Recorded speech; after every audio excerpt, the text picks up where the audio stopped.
Hello again, Becoming You coaches, and welcome to the part 3 of our 3-part series of videos to help give you some ideas on different styles of Becoming You check-in meetings. In this video, you'll see some examples of how you might hold your final check-in with your students. I hope you find them helpful. The key information that the coaches need to get from the students during the final check-in is whether or not they achieved their goals, why and why not, their skills development, any challenges that they faced, and how their experience overall was. Remember, if you're stuck, there are many resources on the coaches page on the Becoming You website, such as the Competency Dictionary and the Resource Playbook. Rena will now demonstrate a simple method of using the form that the students complete as a guide to this check-in. So now, what were some of the biggest challenges that you had to overcome this past term? And is there anything that actually prevented you from progressing? So my goals were action planning and managing my work-life balance. And I think for both of them, school and stress were kind of my biggest challenges. I think fall semester was really busy for me and I felt really burned out by the time when winter semester came out. And specifically for work-life balance, I did try to follow a schedule and I allocated time slots for everything, but it didn't always go originally as planned and I kept having to push things back. But I think for that one, I was trying to be okay with it because I did get it done by the end of the week and I think that's what matters. Well, that's a good point. I think that is the important thing to remember. And that is what matters. With regards to action planning, do you still feel like you actually achieved that goal? Yeah, I think I did. I did set small goals for myself to complete every month, and I did finish them. They just didn't go according to the schedule that I originally planned. And that's okay. And that's good to note that it doesn't necessarily have to go exactly as you planned it, as long as you feel like you gained some ground and made some improvement. That's good. With your work-life balance, I'm glad that you did note that you did manage to find the time to finish what you planned to do in each week. So, seems like you were successful in that.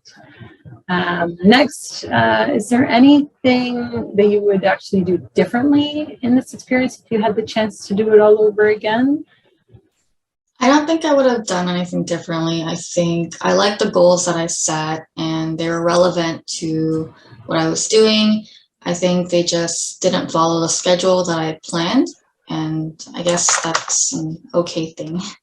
Yeah, no, I know. We always plan things and they don't always go exactly the way that we had thought they were going to go. But it's important to know that that's okay, right? As long as you kind of managed to get through what you had set in the timeline that you set, then that's all right. Thanks, Rena, for showing how you conduct a final check-in. Now, let's take a look at Ero's in-person check-in.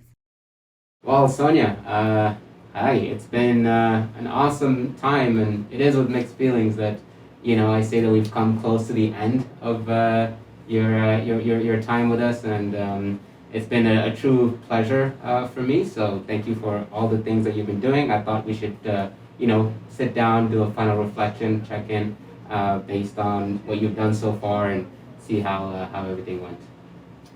So thank you also for being our coach.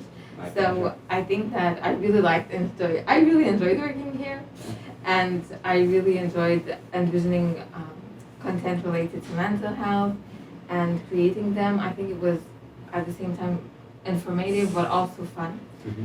And for me, the time I spent at the kiosk recently was really eye-opening because Okay.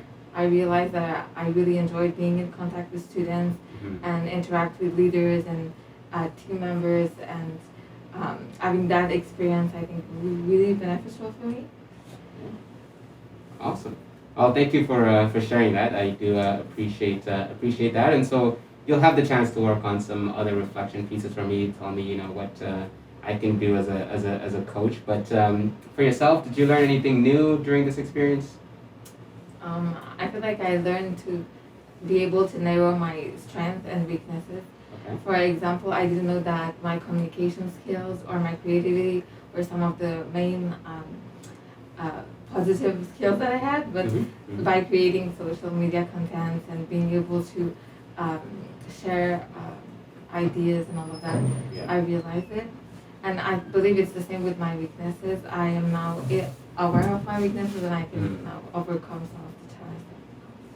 Okay, that's good to know. Excellent. So looking back now at the whole experience, we talked a little bit about the achievements and challenges, but with the broad spectrum view, what would you say now were some of the biggest achievements and challenges during this time? I would say now that in retrospection, all the work that we did is the greatest achievement that we have, because we had the opportunity to work on so many different projects and develop so many different skills. So I think that was really positive. And maybe the biggest challenge was at the very beginning, when we had to get used to team members and get used to personalities and be able to interact with each other and understand that the arrays of the work that we like the most. Yeah, absolutely. And like you mentioned in your first goal, right, that getting used to working in collaboration with others. So it's been a real joy for me to see the relationship that you've been building with your teammates, and the amount of work, like you mentioned, and a range of that. So excellent job on that. So finally, kind of how would you say this experience has shaped how you see your long-term goals and moving forward? I think that this experience really shaped my personal, professional awareness, because I feel like I had plenty of skills that I could develop, like interpersonal skills. I was able to work in a group setting, as we mentioned, but we were able to work around deadlines too, and develop organizational and also creative skills. And it was also a great way for me, because I really enjoyed sharing content related to mental health, and I know how impactful it can be. So it was really interesting, and I feel like now I have all this background that I can use in my future endeavors. And I also wanted to thank you for your kindness and for always being there to support us. So that was really helpful, and it really made the experience amazing. Thanks, Iro. To recap, the objective of this check-ins is for coaches to understand how their students have progressed and help them reflect on their overall experience. It's a good idea to end your session with a summary of what the student has shared with you to ensure that you've got all the information. Thank you for taking your time to watch this video, for your continued support as a Becoming You coach, and for more information and resources, please refer to the Becoming You website or email becomeyu@yorku.ca.